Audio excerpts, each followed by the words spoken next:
Magandang hapon po sa ating lahat mga kapatid.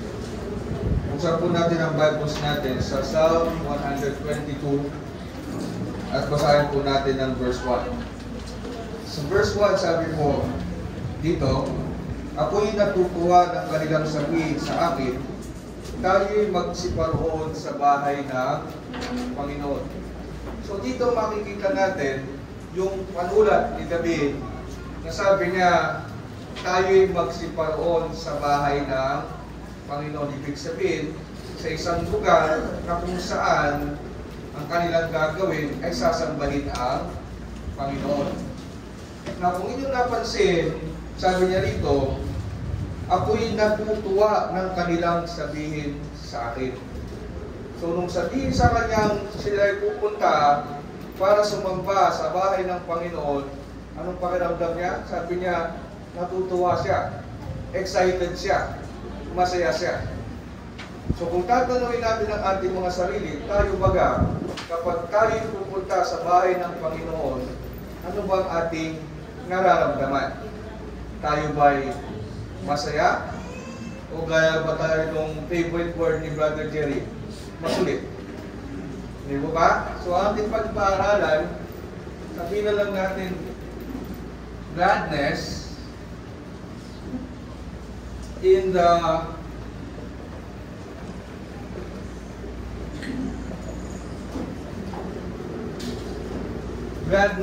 the house of the Lord. Now mga kapatid, kung titingnan ninyo sa harapan, nung 1, 2, 3, 4, 5, sing, pray, preach, communion, and collection. Maaaring sabihin natin, ay, alam ko na yan. Kahit yung mga bata na nag-aaral sa taas, tinuturo ng mga teachers nila na meron tayong tinatawag na 5 acts of worship. So maaaring yung sabihin na, Brad, lagi na natin pinag-aaralan yan. Lagi na ninyong itinuturo sa amin yan. Alam na namin yan. Ibig sabihin, replay na naman yung pag-aaralan natin sa hapong ito. At kapag replay, nakakatamad pakinggan o masarap pakinggan? Depende sa music. Bakit naman na depende sa pelikula, depende sa music. Pero may pagkakataon pa rin na kapag paulit-ulit, nakakatamad. Di mo ba? Kapag paulit-ulit na ginagawa, nakakasawa, nakakatamad. Nasa kadalasan, yun yung nakakalungkot pagdating sa pagsamba natin sa ating Panginoon. Bakit? Paulit-ulit lang po yan eh. Yung unang araw ng Sanlinggo, every Sunday, dapat ang bawat isa sa atin sumasamba sa ating Panginoon. Pero bakit hindi nagagawa ng lahat? Bakit dumarating ang pagkakataon na yung ibang mga kapatid hindi sumasamba pag-araw ng linggo? Bakit dumarating yung panahon na yung mga kapatid pag-araw ng linggo, sa halip na excited na magtiis, excited na mag-ayos, hindi nagpupunta para sumamba sa ating Diyos? Hindi mo ba? Ano po dahilan?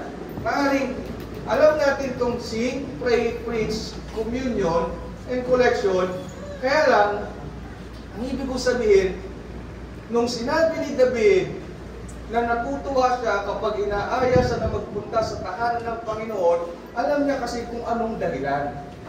Kung ano yung purpose. Di po ba? Parang sa ating na mga magsasaka. Di po ba? Yung mga nagtatanim ng palay, nagtatanim ng mais, ilang beses mo ginagawa sa loob ng isang taon? 2 beses, ano? 2 croppings kayo. Kung 2 croppings kayo, pagkakapag maghahanda kayo ng lupa, itatanim yung mga punla, pag tumubo, magpe-fertilizer kayo, maglalagay kayo ng mga insecticides, magtatanggal ng damo hanggang sa mamunga, pagkatapos aanihin. Pagkatapos ang nangyayari, tapos na naman ng ilang buwan, magtatanim na naman. Sa buong buhay ng mga magsasaka, kung yun ang trabaho natin, yun ang ating ginagawa. Hindi ba kayo nagsasawa? Bakit hindi? Kailangan. Yun ang gusto kong sagot. Hindi kayo nagsasawa dahil kailangan. Dahil meron kayong tinatawag na purpose. Meron kayong dahilan. Bakit kailangan? Dahil kung hindi kayo nagtanim, saan kayo kukuha na ipapakain sa pamilya? Paano niyo bubuhayin yung mga anak ninyo? Paano ninyo pag-aaralin yung mga anak ninyo? So pag kayo nagtatanim, kahit sabihin natin paulit-ulit na lang, yun na lang ginagawa, kadamihan sa atin ng mga magsasaka, kapag nagtatanim, nakikita rin, nakangiti pa rin kayo. Dahil habang nagtatanim kayo, mayroon kayong pag-asa na darating ang time, aanihin ninyo yung itinanim ninyo, at mayroon kayong ibibigay sa inyong mga anak. Same reason sa atin, sa ating pagsamba sa ating Panginoon, kahit alam natin yung vitals of worship na sing, pray, preach, communion, and collection, kung hindi natin alam yung purpose kung bakit tayo maawit, kung bakit tayo nananalangin, kung bakit tayo nag-aaral, kung bakit tayo nakikipagkaisa sa Diyos, at kung bakit tayo nagbibigay ng koleksyon, darating ng time, tatama rin tayo. Dahil hindi natin alam yung dahilan. Diba? Minsan may mga Kristiyano na kapag tinanong natin, ano pang ginagawa mo doon sa loob? Awan, nakatugaw lang, yung doon nagkili Brother Jerry, nag-share sermon. Diba? Minsan gano'n. Pero ano nga ba ang purpose natin? Itong si David, nung sinabi sa kanya, halika, magpunta tayo sa bahay ng Panginoon, sabi niya, natutuwa ako. Bakit? Dahil alam niya, na kapag naroon siya sa bahay ng Panginoon, meron siyang pagkakataon na sumamba sa Diyos. Kung tingnan po natin, sabi natin, sa una, ano nga ba yung dahilan kung bakit kailangan nating matuwa kapag tayo nasa bahay ng Panginoon? Dahil sa ating pag-awit. Bakit? Dahil kapag tayo maawit, sabi na mapag-aaralan natin that we praise God. Pinupuri natin ang Diyos. Tingnan po natin Ephesians chapter 5 verse 19. Ang mga versikulo lang naman po yan eh. So, pagtsaga po nating basahin. Sa Efeso, Kapitulo 5, versikulo 19, sabi niya rito, na kayo'y mga usapan ng mga salmo at mga himno at mga awit na upo sa Espiritu, na nangag-aawitan at nangagpupuri sa inyong mga puso sa Panginoon. So kapag pala tayo umaawit, kasabihin ng pag-awit natin, pinupuri natin ang Diyos. Tama po mali. Mahalaga ba yung pag-awit? Yung pag-awit, hindi lamang pagpapakita na tayo masaya pag gustong pag-awit, pagpapakita natin ng pagpupuri natin sa Diyos. Ipinapakita natin sa Diyos kung gaano siya kahalaga sa atin, kung paano natin siya kamahal, at kung paano ang turing natin sa Kanya. Hindi ba nung panahon natin, mga tatang-agers? Diba? Hindi na teenagers eh. Nung panahon natin, ano uso nun? Uso ba yung messenger? Uso ba yung text? Uso ba yung sulat? Sulat no? Pero pag mag-aakit ka ng ligaw, ano talaga yung nangyayari? Kung mag-aakit ng ligaw yung mga lalaki, di ba umaharana, di ba? Kahit na yung lalaki, kasi natukak mo yung boses na nagkaranalat ka. Bakit? Yun yung pagpapakita ng pagmamahal dun sa kanya, nililigawan, hinaharana, inaalayan ng awit. Ganon din po sa atin, sa ating Panginoon. Kapag tayo naririto, ang dahilan po natin, kaya tayo umaawit, dahil ating pinupuri ang Diyos. Kaya lang nakakalungkot minsan, alam natin na pinupuri natin ang Diyos, na sa ating pagpuri, masaya o hindi? Dapat masaya, di ba? Pero ilan na umaawit? Umaawit po ba tayo lahat?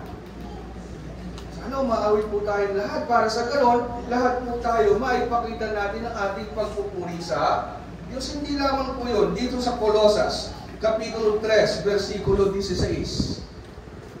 Tingnan niyo po ang sabi ni Pablo. So, yung Efeso, isinulat ni Pablo para sa lokal na kongregasyon ng Efeso. Yung Colossae, isinulat ni Pablo para sa kongregasyon ng Kolosa, magkaibang kongregasyon. Pero kung titignan ninyo, parehong-pareho o halos parehas yung kanyang habilin sa kanila. Sa Kolosa 3:16, ang sabi niya rito, manahanan nawang sagana sa inyo ang salita ni Kristo. Ayon sa buong karunungan, kayo'y mga turuan at mga paalalahanan sa isa't isa sa pamamagitan ng ano?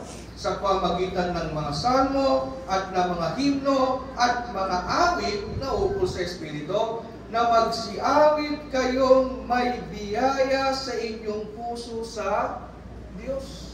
Tingnan niyo po yung terminong sinabi niya dito sa Colossus 3:16, yung salitang merong biyaya. Ano ibig sabihin ng biyaya? Blessings. Ano po?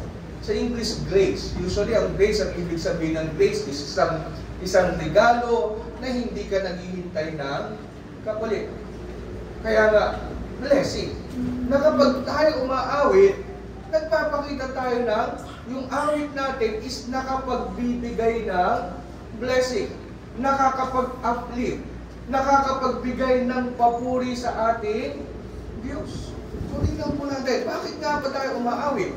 Umaawit ako dahil pinupuri ko ang aking Diyos. Umaawit ako dahil gusto kong ipakita ang aking pasasalamat sa aking Diyos. Umaawit ako dahil iniibig ko ang aking Diyos. Pero kung ang awit natin is, I'm happy today, oh yes, I'm happy today. Tutuwa kayo binibigyan natin ng awit? Diba? Matutuwa kaya? Pupunta ka, aakyat ka ng harana, tapos ang awit mo doon sa inaakyat mo ng harana, ano magandang awit? Beyond the sunset. Baka buhusan ka ng ano, di ba? Ng ihi. Pampatay naman yun. Di ba? Kung aawit ka ng harana, dapat yung awit ng pag-ibig. Kung aawit tayo ng papuri sa Diyos, masaya tayong lahat. May pagpapasalamat. Ipinapakita natin yung appreciation natin sa lahat ng mga bagay na ibinigay ng Diyos sa atin. Now, kung gano'n ang nasa isip natin, gano'n ang nasa puso natin, at alam natin yung dahilan na kaya ako aawit dahil pupurihin ko ang Diyos, kapag sinabi sa inyo, magpunta tayo at sumamba sa Diyos, excited kayo? Hindi. Ako excited ako. Di ba? Kaya yung laging lagay natin sa isip natin at sa puso natin, kapag oras na ng pagtitipon para sa Diyos, pagkakataon na naman para purihin ko ang aking Diyos. Amen? Pangalawa, sabi niya, pray. Di ba? Pray. Sabi ng iba, Brad, nananalangin naman kami sa bahay. Pero sa maniwalat kayo sa hindi, sa buhay natin, lahat po busy. Ano po? Busy sa paghahanda ng almusal.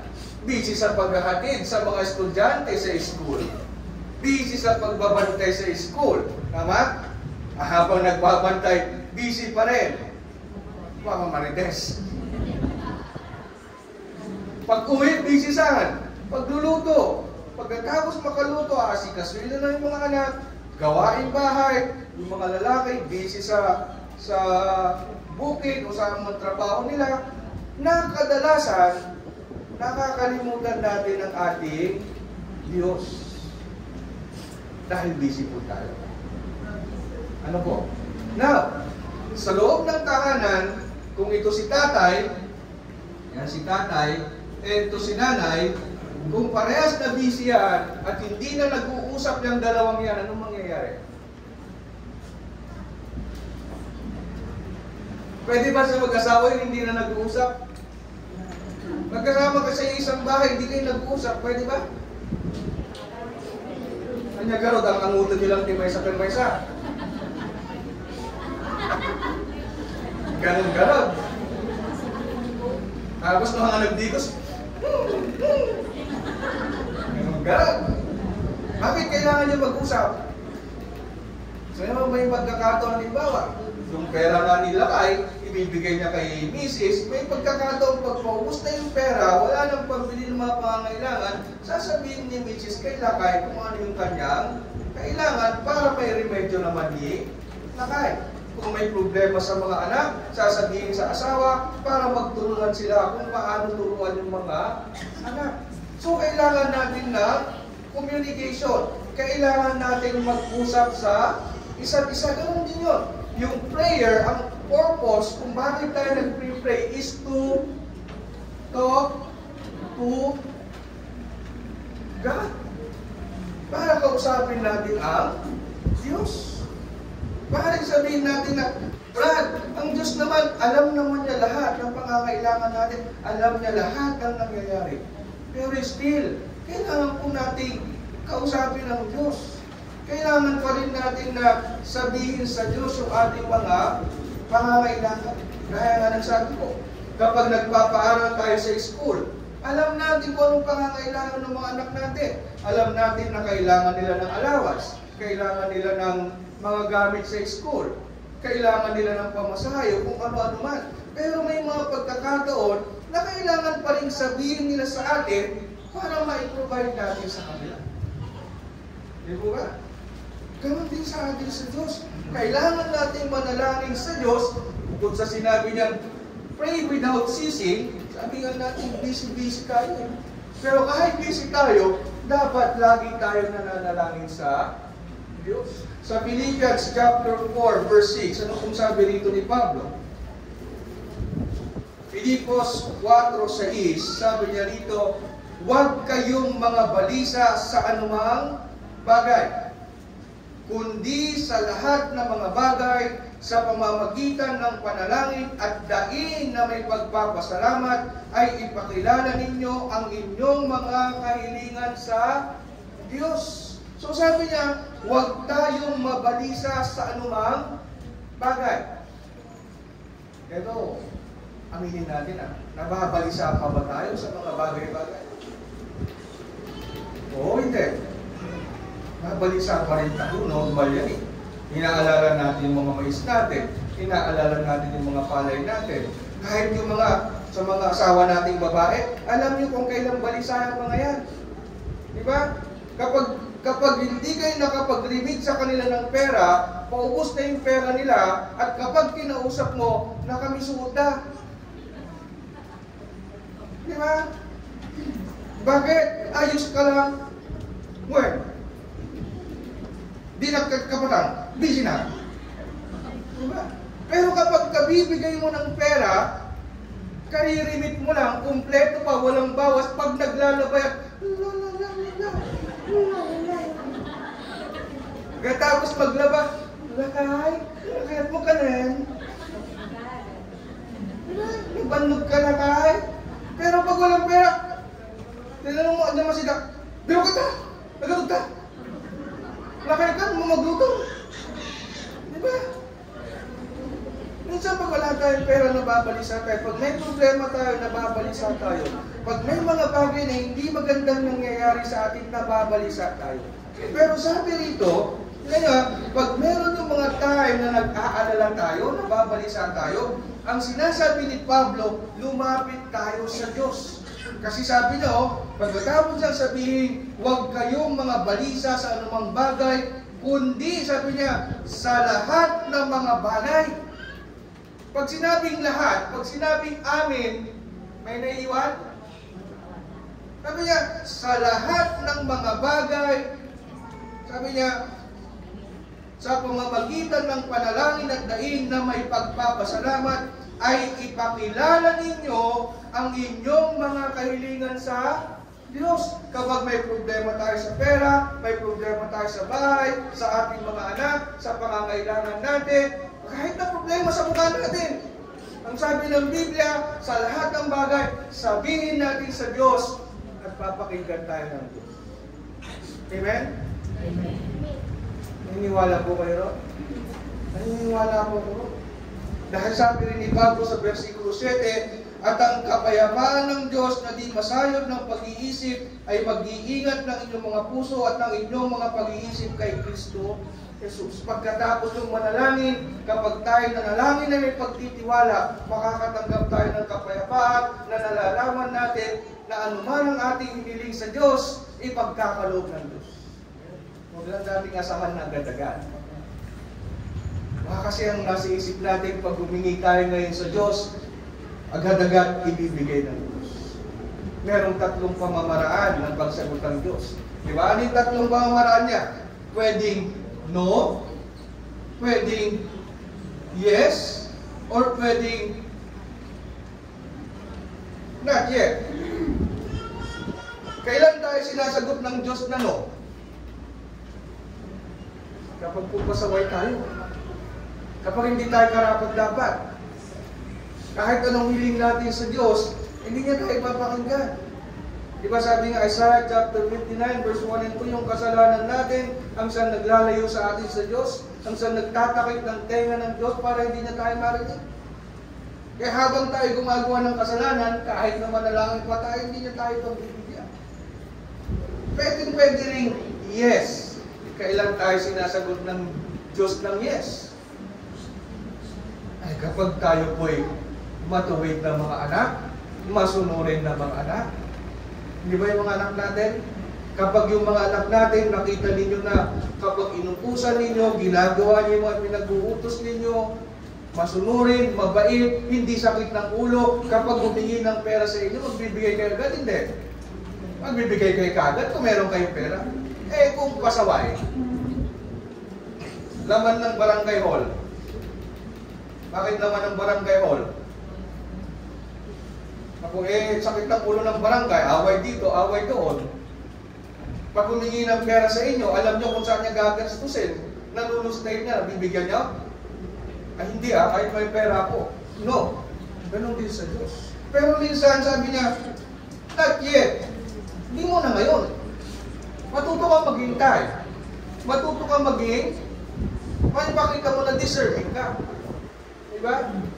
Kahit ako, yung mga anak ko, minsan kapag humihiling sa akin, may minsan nga, yung anak ko sabi, pag sinabing, Daddy, pahinging pera, pambili ng ganito. Kung alam kong tama naman, gagamitin niya, bibigyan ko. Pero pag halimbawa, sinabi niya na, Daddy, bilhan mo ng iPad, mahal. Sabihin ko, huwag muna ngayon. Mag-iipon muna ko. Pakita mo munang karapat-dapat ka na mabigyan. Di ba? Ganon din sa atin. Pag nanalangin tayo, at hindi pa tayo karapat-dapat ngayon, medyo pasaway pa tayo, ang sasabihin ng Diyos, pakita mo ng karapat-dapat ka.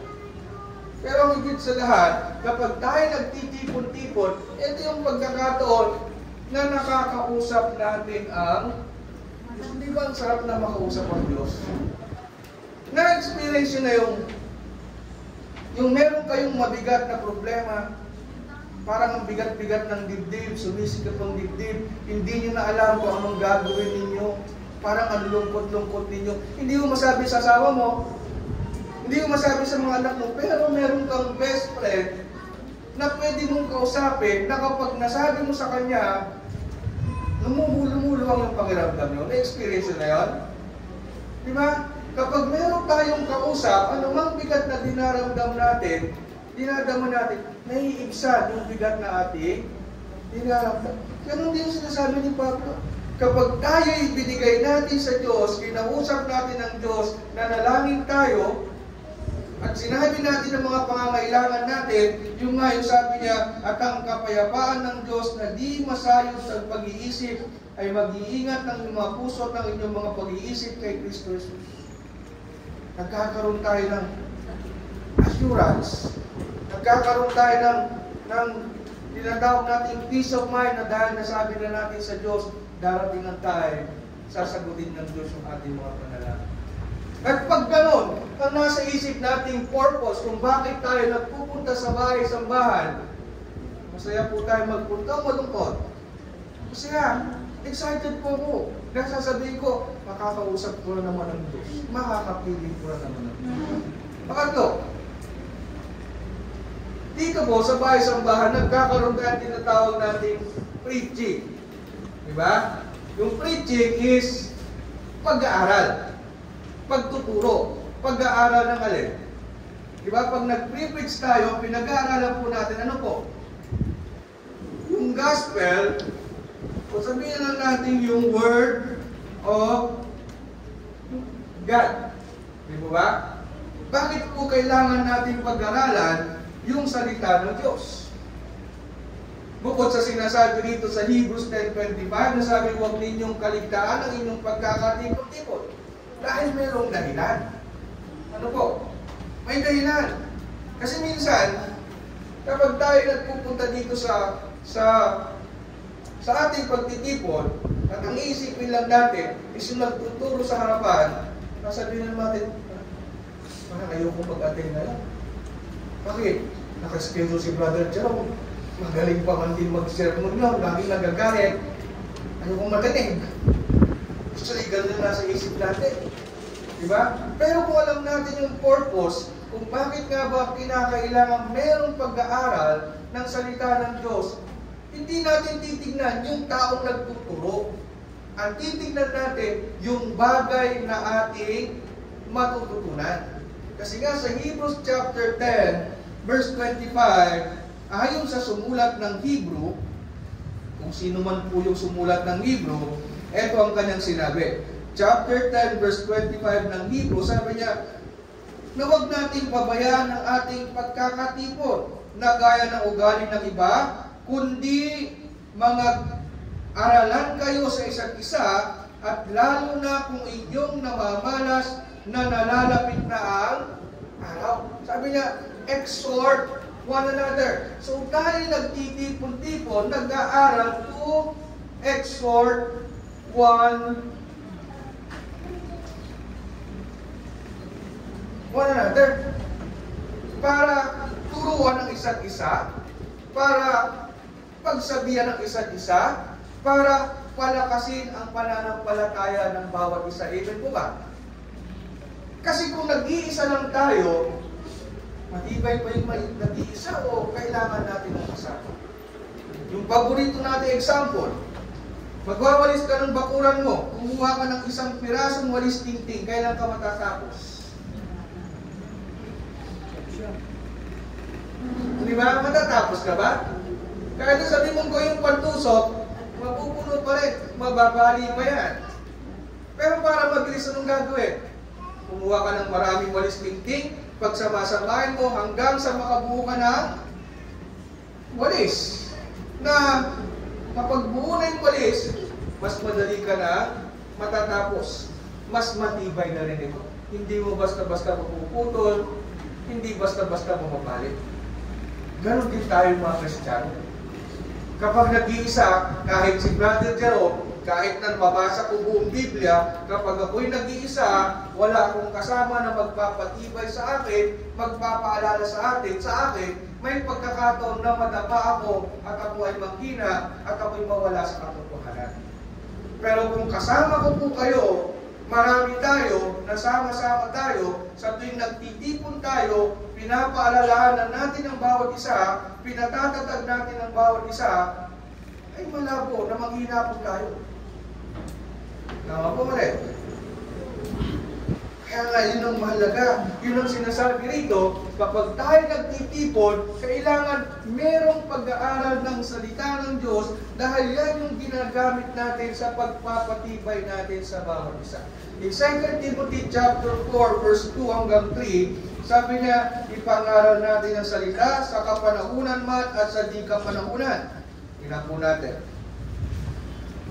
4:2, sabi niya, pangaral mong salita, magsikap ka sa kapanahunan at sa di kapanahunan, sumaway ka, mangaral ka na may buong pagpapahinod at pagtuturo, sapagkat darating ang panahon na hindi nila titiisin ang magaling na aral, kundi pagkakaroon nila ng katinang tinga, ay magsisipagbuntun sila sa kanilang sarili na mga gurong ayon sa kanilang sariling mga masasamang pita. Tingnan niyo po itong sinasabi ni Pablo kay Timoteo. Di ba? Ini-encourage niya si Timoteo na magpatuloy na ipangaral ang salita. Sabi niya, ipangaral mo lang ang salita sa kapanahunan at sa di kapanahunan. Anong ibig sabihin? Kapag sinabi yan sa kapanahunan, yung kapag nangangaral ka, nakikinig yung mga tao, gusto kang pakinggan ng mga tao, na ang tingin sa'yo ng mga tao is isang mangangaral na mabait, isang mangangaral na tutulong sa kanila. Ipangaral mo yun. Pero may pagkakataon din na kapag nangangaral ka, yung mga taong tinuturuan mo, yung dagduma na kamisuot. Bakit na kamisuot? Medyo natatamaan na pala. Diba yung sabi niya, bato-bato sa langit, ang tamaan sana, mapupulan. Ay, mapupulan. Huwag magagalit. Diba? May pagkakataon na kapag tayo nangangaral, ayaw tanggapin. Kahit kami rin, pag lumalabas kami, nagtatrax distribution kami, meron yung mga masayang tumanggap na nakangiti, meron naman yung mga pagtumanggap nakaganon, meron naman yung papalapit ka pa lang, iisnabin ka, meron naman yung iba-iba eh. Hindi lahat tatanggap. Hindi lahat willing makinig ng salita ng Diyos. Ang sinasabi ni Pablo kay Timoteo, dumating man yung panahon na ayaw nilang marinig yung salita ng Diyos, anong gagawin ni Timoteo? Titigil na ba? Hindi. Ang sabi ni Pablo, mangaral ka pa rin. Diba? Mangaral ka pa rin. Nasabi niya, sumawata ka, sumaway ka. Mangaral ka na may buong pagpapahinuhod at pagtuturo. Ibig sabihin ng sumawata, yung mga mali na nakikita mo, itama mo, di ba? At saka i-correct mo kung ano yung mga mali sa pamamagitan ng salita ng Diyos. Na kapag ikaw ay nangangaral, huwag naman yung pabalang. Dapat sa iyong pangangaral, yung mga tinuturuan mo, merong naiiwang lesson sa kanila. Hindi ka mangangaral na for the sake lang. For the sake lang nasasabihin, ay, tumayo si Brother Jerome, nag-preach si Brother Jerome, okay na yun. Hindi po. Kapag tayo nangaral, dapat siguraduhin natin na meron tayong naiiwang lesson na may natututunan yung mga kapatid o yung mga nakikinig para sa ganon, ano pong mangyari sa kanila? Mapagtibay sila, mag-grow sila, malaman nila kung ano talaga yung katotohanan na nais na ating ituro ng Diyos. Bakit ganun ang sinasabi ni Pablo? Dahil sabi niya sa verse 3, sapagkat, sabi niya, sapagkat, ito matagal na nakasulat to sabi niya, darating ang panahon na hindi nila titiisin ng magaling na aral, kundi pagkakaroon nila ng katinang tenga ay magsisipagpuntun sila sa kanilang sarili na mga gurong ayon sa kanilang sarili-sariling mga masasamang pita. Dito, sabi ni Pablo, darating ang panahon, yung kapwa nating Kristiyano. Diba? Sabi niya, darating ang panahon na hindi nila titiisin ang magaling na aral. Ano po ba tinanggap natin ng mga Kristiyano? Diba, 1 Corinthians chapter 15 verse 1 to 4, dito, ipinangalan ni Pablo yung Ebanghelyo. Yan yung kanyang pinangaral, yan yung kanilang narinig, at yan din yung kanilang tinanggap. Na sinabi ni Pablo sa kanila na kayo'y magnanatiling ligtas kung kayo'y mananatili sa Ebanghelyong inyong tinanggap sa akin.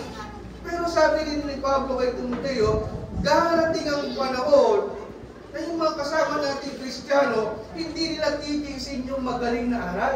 Ano yung magaling na aral? Yung Ebanghelyo. Bakit? Dahil sila'y mag-uumpisa ng gumawa ng kanilang mga kasalanan o babalik sila sa paggawa ng mali. At dahil sa bumabalik sila sa paggawa ng mali, kapag itinuro mo yung katotohanan, masakit o hindi? Diba sabi nila, the truth hurts. Kapag halimbawa sa atin, meron sa atin yung, halimbawa lang to biglang isang araw, nagturo si Brother Jerome, kaya nga sa inyo na mahilig na magnakaw ng manok sa ilalim ng bahay ng kapitbahay o sa kulungan ng kapitbahay, huwag na kayong magnakaw. Nagnanakaw ka pala ng manok ng kapitbahay mo. Anong mararamdaman mo? Hindi. Apay, saksama kayo pang panggagal ni Brother Jerome. Nung magpaypay, sumal. Diba? So dahil gawain mo, dahil guilty ka, masasaktan ka. At para hindi ka masaktan, ang gagawin mo ngayon, maghahanap ka na lang ng ibang magtuturo, hindi ka na matikinig sa katotohanan. Ang sasabihin mong dahilan, ayoko doon, lagi nila akong pinapalikan, lagi na lang sinasabi nila tungkol sa pagnanakaw, tungkol sa ganito, sa paggawa ng ganito. na keso masama, na keso dadaling ka sa langit. Hindi naman pinapaligan eh. Itinuturo lang yung katotohanan, pero dahil sa katotohanan na itinuturo at gumagawa ka ng mali, masakit sa tenga. So, anong gagawin mo? Maghahanap sila ng ibang magtuturo na hindi tatamaan yung kanilang gawain para hindi masaktan yung kanilang tenga. Yun yung sinasabi ni Pablo yan. Kaya nga tayo mga kapatid, kapag tayo nagtitipon-tipon, kapag sinabi na tayo magpunta at sumamba sa ating Panginoon, ako po excited ako personally dahil alam ko mapagtitibay na naman yung aking pananampalataya. Hindi lang pananampalataya ko, mapapatibay ko rin yung pananampalataya ng aking mga kapatid. Kung mahal mo yung kapatid mo, gusto magpunta sa langit o hindi? Gusto ko. Gusto kong lahat po tayo na narito mapunta sa langit. Kaya po ako po excited na narito lagi dahil alam ko kapag napagtitibay yung pananampalataya natin, hindi na tayo gagawa ng mali at sama-sama tayo makakapasok sa langit. Amen? Yun po yung pangatlo. Pang-apat, tinatawag nating communion.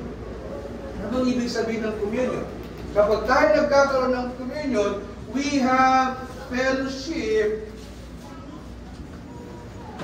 with Christ. Diba? Nakikipagkaisa tayo sa ating Panginoong si Yesu Cristo sa paanong paraan? 1 Corinthians chapter 11. Buksan po natin doon. In 1 Corinthians chapter 11, verse 23, sabi ni Pablo, sapagkat tinanggap ko sa Panginoon ang ibinibigay ko naman sa inyo ng Panginoong Yesus ng gabing siya'y pagkanulo ay dumampot ng tinapay. So tingnan nyo yung ibinabahagi ni Pablo sa atin, tinanggap niya rin. Ibig sabihin, galing kay Kristo. At galing sa turo ni Kristo, ibinabahagi niya sa bawat Kristiyano. So ano yun? Sabi niya rito, at nang siya'y makapagpasalamat ay kanyang pinagputol-putol at sinabi, ito'y aking katawan na pinagputol-putol dahil sa inyo, gawin ninyo ito sa pag-aalala sa akin. Diba? At gayon din naman, hinawakan ng saro pagkatapos na makahapon na sinasabi, ang sarong ito ay siyang bagong tipan sa aking dugo, gawin ninyo ito sa tuwing kayo magsisinom sa pag-aalala kanino? Sa ating Panginoong si Yesu Cristo. So ano po yun? Ito pong tinapay na walang libadura. Tinapay na walang libadura. At itong katas ng ubas na tinitig natin.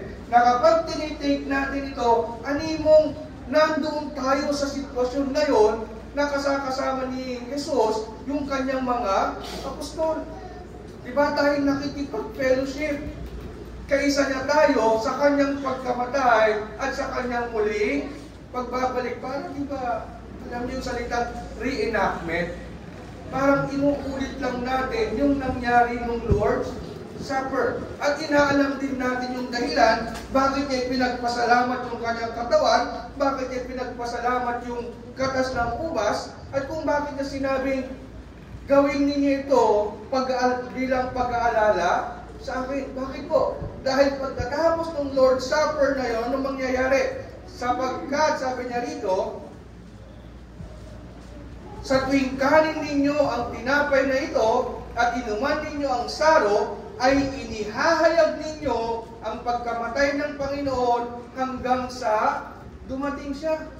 So sa tuwing nagtitake tayo nito, mga kapatid, ang nasa isip natin, nakikipagkaisa tayo kay Kristo, naaalala natin na si Kristo, na ipako yung kanyang katawan, which is ang sumisimbolo sa tinapay na walang libadura, na ipako yung kanyang katawan, and then umagos yung kanyang dugo sa krus, which symbolizes yung katas ng ubas, na nangyari yun para ano? Para mapatawad tayo sa ating mga kasalanan.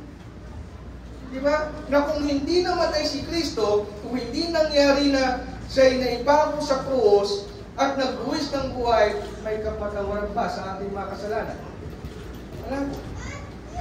At bukod doon, naaalala natin na pagkatapos ng 3 araw, siya'y muling nabuhay, bumalik sa langit, at siya'y nangako na siya'y babalik muli. So sa tuwing tinitake natin ito, patuloy natin na inaalala yung pangako niya sa atin o yung ibinigay niya sa atin na kaligtasan at yung pangako niya na kanyang pagbabalik na muli.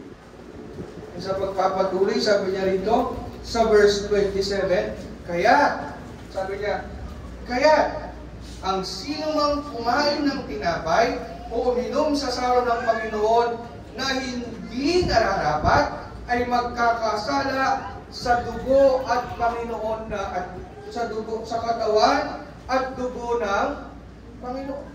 So mga kapatid, bakit tayo nag-take niyan? Bakit tayo nagko-communion? Sabi nung iba, naging Church of Christ, nakaikimot naman. Nagpamerenda talaga ugan. Nagbasit lang at tinapay, wang pailasa na, tapos basit pati DJ Diyos na. Totoo ba? Na merienda? Hindi ko merienda. Bakit tayo nagtitig niya, mga kapatid? Bilang mga Kristiyano. Sabi niya, dapat alam natin yung dahilan. Nagtitig tayo bilang pakikipagkaisa natin sa pagkamatay at muling pagbabalik ng ating Panginoong si Jesucristo. Remembering the death and the return of our Lord and Savior, Jesus Christ. Kaya nga kapag tayo nagtitig, nagkakaroon tayo ng fellowship with Christ, isipin nyo, kapag kayo halimbawa, kasali nyo sa pagkain ng isang importanteng tao. Kasali nyo sa pagkain si Mayor Karat. Habang nandun siya sa harap ng kapagkainan, nandun din kayo sa table. Anong gagawin nyo? Makikipag-dismissan kayo sa mga katabi niya? O mananahimik kayo, titingin kayo kay Mayor Karat? Makikinig kayo sa kanya. Dahil nakakaya eh. Diba? Espesyal na tao yung ating kasama. Ganun din po tayo ngayon. Kapag tayo nagtitig ng Lord's Supper, nakakasama natin ang ating Panginoong Jesucristo. Kaya kinakailangan ipakita natin na tunay na siya'y ating, di ba, nire-respeto, ginagalang, at inaalala natin yung dahilan kung bakit nga ba siya namatay. Di po ba? Panglima, sabi niya, ito yung favorite ng lahat. Collection. Alam ko na yan, Brad. Alam ko na yung collection na yan. Yung collection na yan, Brad, yan yung oras ng pagbubulsa ng kamay, paghahanap ng pera. Di ba? Ewan ko ba, napapansin ko lang talaga sa kahit saan kongreso na pinupuntaan namin, kapag collection na, habang umiikot yung plate, habang malayo pa, nakabulsa yung mga kamay ng mga tao, habang nakabulsa, gumagalaw. Bakit kaya gumagalaw? Ino-obserbahan ko, yung iba,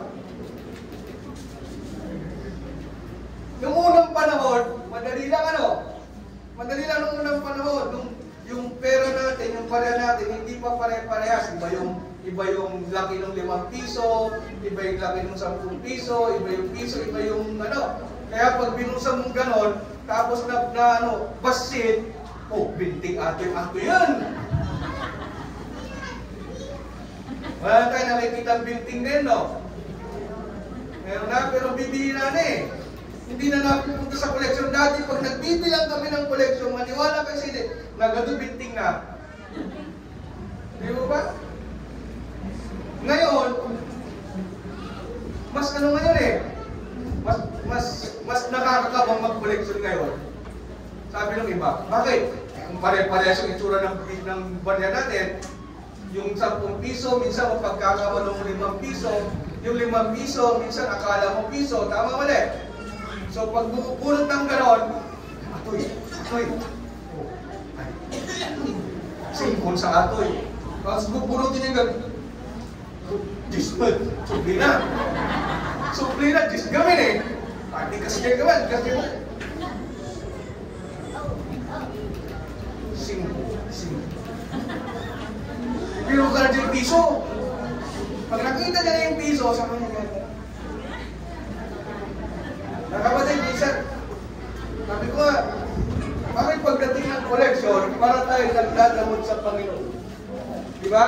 Kasi, yung collection, mga kapatid, it is a time for us to, sabi dito,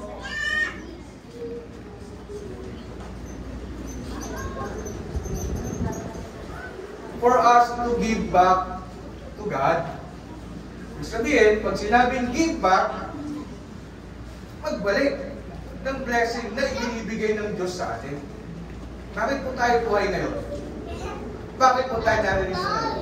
Hindi ba yung paggising lang natin kanina, blessing na nagaling sa Diyos? Nanangalian na kayo? Kanino galing yung panangalian natin? Blessing na galing sa Diyos. Di ba ba?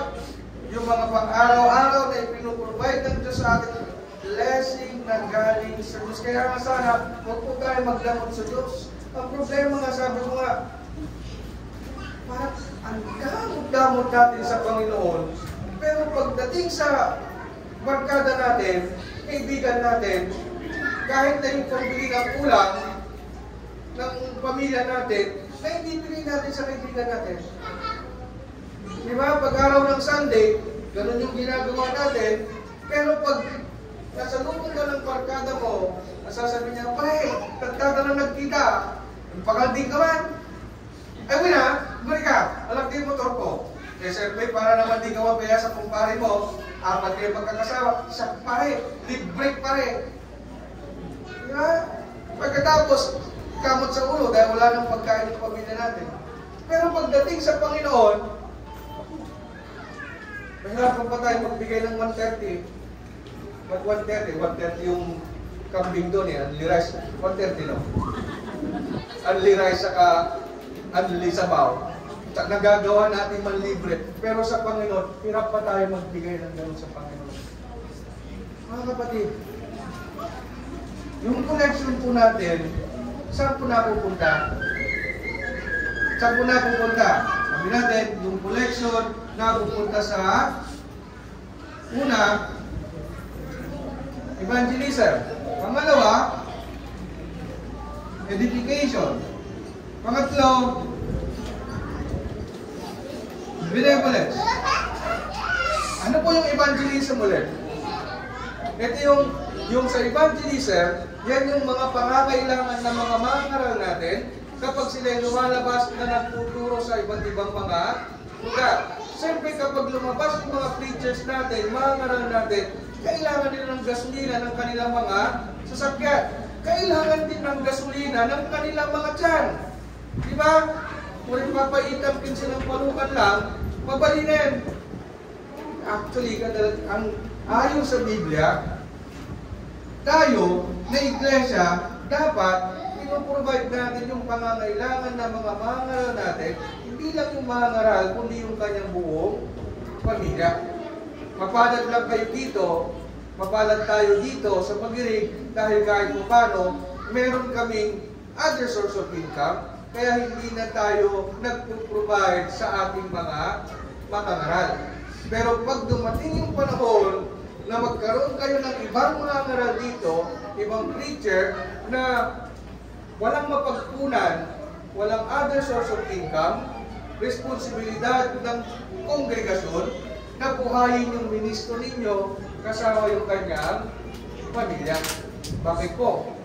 Dahil yung preacher ninyo, yung pamilya niya, ang siya namang tumutulong para sa inyong mga pangangailangan spiritual para hindi kayo maligaw at kayo makauwi sa langit.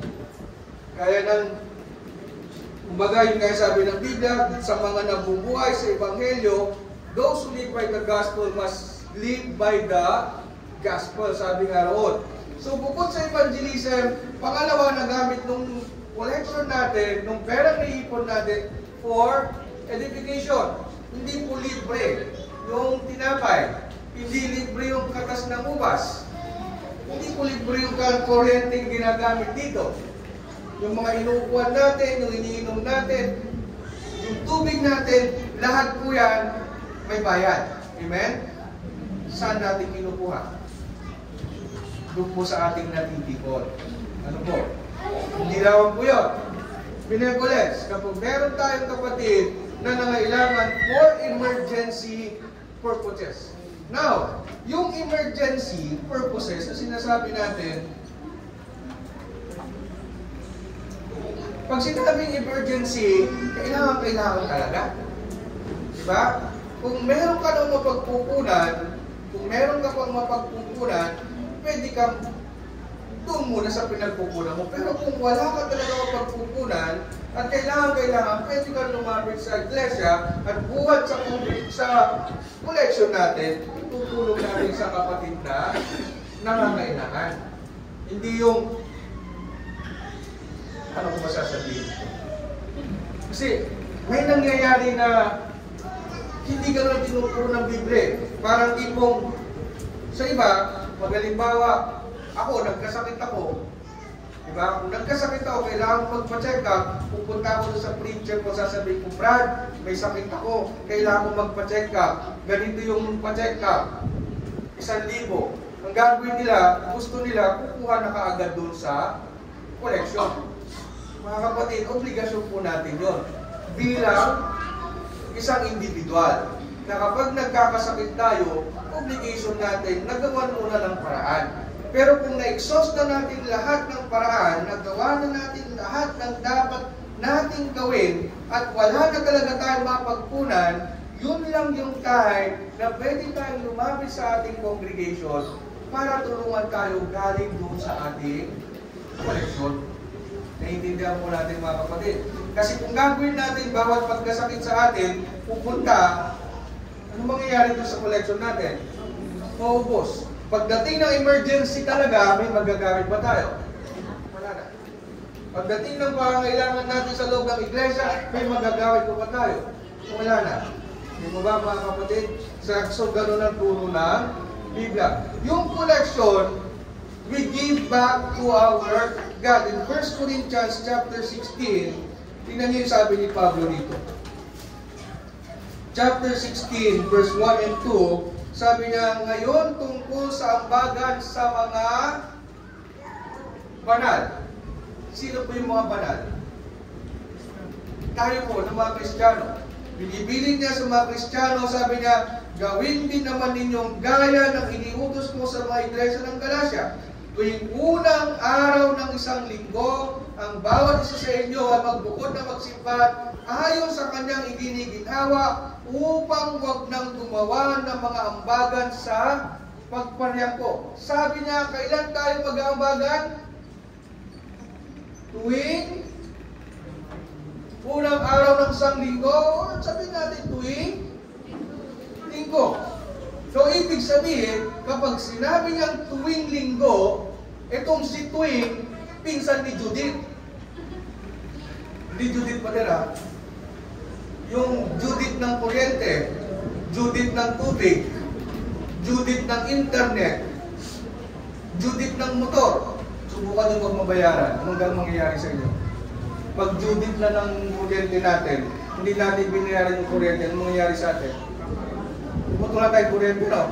Wala tayong kuryente. Judith na rin ng tubig, di ka nagbayad. Ano mangyayari? Wala ka magpaligo. Judith ng motor, di mo binayaran. Anong gagawin sa motor? Ihilahin yung motor mo. Diba? So pag sinabing Judith, buwan-buwan yan, may Judith. Judith nga eh. Kailangan mong bayaran yan, whether you like it or not, kung ayaw mong maputol yung kanyang servisyo. Ganon din sabi niya sa ating mga Kristiyano, yung due date na yon, obligasyon natin na bayaran yun. Kaya hindi sa ating mga Kristiyano, obligasyon natin tuwing unang araw ng isang linggo na magbigay. Kanino? Magbigay sa ating Diyos. Sige na yung mga kapatid. Sabi mo nga, bakit tayo magdadamot sa pagbibigay? Hindi naman napupunta sa amin yung pera. Sa iba siguro, napupunta sa mga pastor. Pero sa atin, napupunta ba sa amin yung collection natin? Hindi po. Diyan napupunta, oh. Bumabalik sa inyo. Ginagamit natin lahat. Di ba, napapalago natin yung kongregasyon dito sa lugar na bakit tayo magdadam? Diba? At saka pigilin niya ng Panginoon sa atin. Sabi niya, magbukod ng bawat isa, magbukod na magsimba ng bawat isa sa inyo, upang, sabi niya, ayon sa kanyang iginiginhawa, upang wag nang gumawa ng mga ambagan sa pagpareho. Ayon sa kanyang iginiginhawa. Now, wala po tayong kota-kota. Wala tayong sinasabing kinakailangan ang koleksyon natin 10%, yung tithes. Di po ba? Paano po ba yung tithes? Di ba 10% ang meron kayo, dapat ibigay dun sa pastor? Kaya nga pag meron yung baboy na buntis, kapag nanganak yung baboy ng 10, ilan ang kay pastor? Isa. Di ba? So, halimbawa, meron kang 3 baboy, bawat baboy, nanganak ng tig 10, 30 yung biig mo. Ilan kay pastor?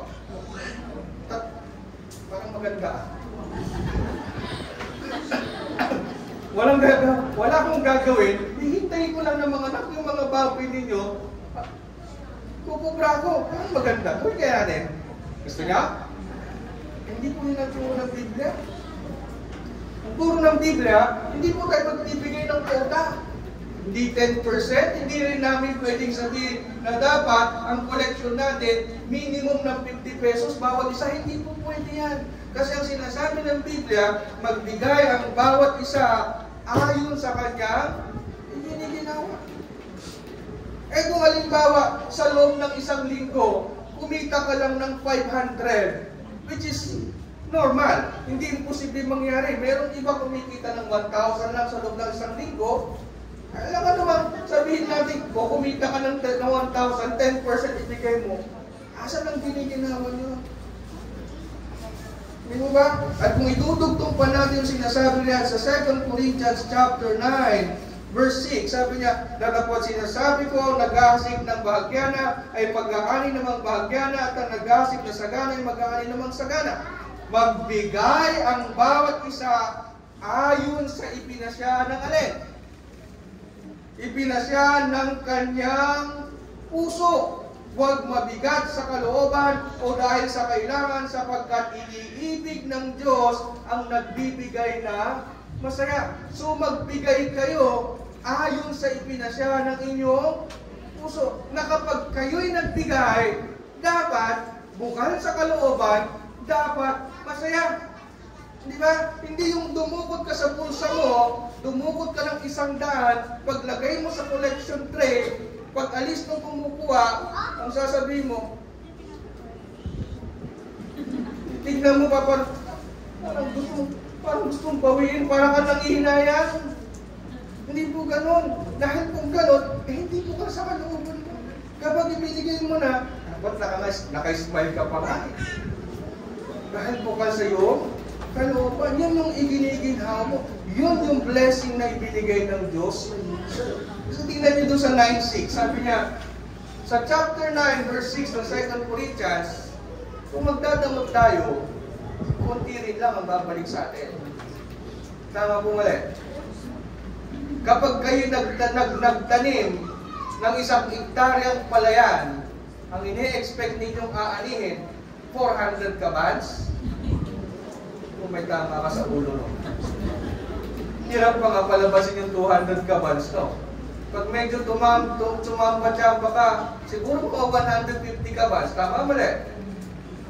Pero tingnan nyo, kahit na sabihin natin 150 kabans, yung 1 hektarya, kung yung palay mo naman, ilan ang kailangan fertilizer para lumaki ng maayos?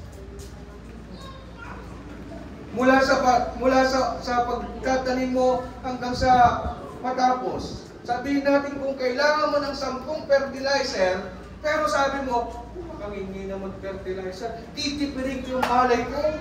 Sabi mo, 5 na lang ang fertilizer, mabalin na natin. Lalabas yun ang magandang bunga. Lalaki hindi. Baka mabansot, hindi mabunga. Makakaani ka ng 150 kabans. Para makaani po tayo, mapalabas natin yung yield na gusto natin, ibuhos natin kung ano yung pangangailangan. Now, kung gusto rin natin ng blessing na galing sa Diyos, huwag din po tayong magdadamot sa Diyos. Di ba ba? Imagine, isipin nyo, binibindisyonan tayo ng Diyos, nagbibigay ang Diyos ng blessing sa atin. Pagdating ng blessing sa atin, pagkatanggap natin, ganun tayo, ano sasabihin ng Diyos sa atin? Di ba? Ang sasabihin ng Diyos, binigyan mo ng blessing, pero pagkatanggap ng blessing, close yung kamay, bulsa, ay wala. Walang nangyayari sa blessing na binibigay ko sa kanya. Sa susunod, bibigyan tayo ng Diyos ng blessing. Pero kung binibigyan ka ng blessing, pagkatanggap mo ng blessing, ang nasa isip mo, tutulungan ko si ganito, tutulungan ko si ganon, magbibigay ako sa aking Panginoon, ibabalik ko sa aking Diyos. Ang iisipin ng Diyos, sasabihin ng Diyos, itong anak kong to, binless ko siya, binigyan ko ng blessings, mapagkakatiwalaan, hindi niya itinago, itinulong niya, patuloy ko siyang bibigyan ng blessing. Pero dahil alam kong isi-share na naman niya, dadamihan ko yung blessing para may matira para sa kanya sa kanyang pamilya. Ganun ko magbigay ang Diyos ng blessing. Yun din sinasabi niya dyan sa 2 Corinthians 9:6. Kung gusto natin umani ng marami, kanin tayo ng marami. Mga kapatid, yan po yung reasons, yung purpose kung bakit po tayo sumasamba sa Diyos.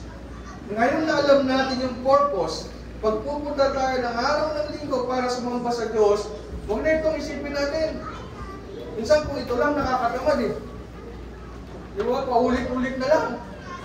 Ang isipin natin, pupunta ako sa tahanan ng Diyos, sasamba ko, pupurihin ko ang Diyos, makikipag-usap ako sa Diyos, pagtitibayin namin ang bawat isa, i-encourage namin ang bawat isa.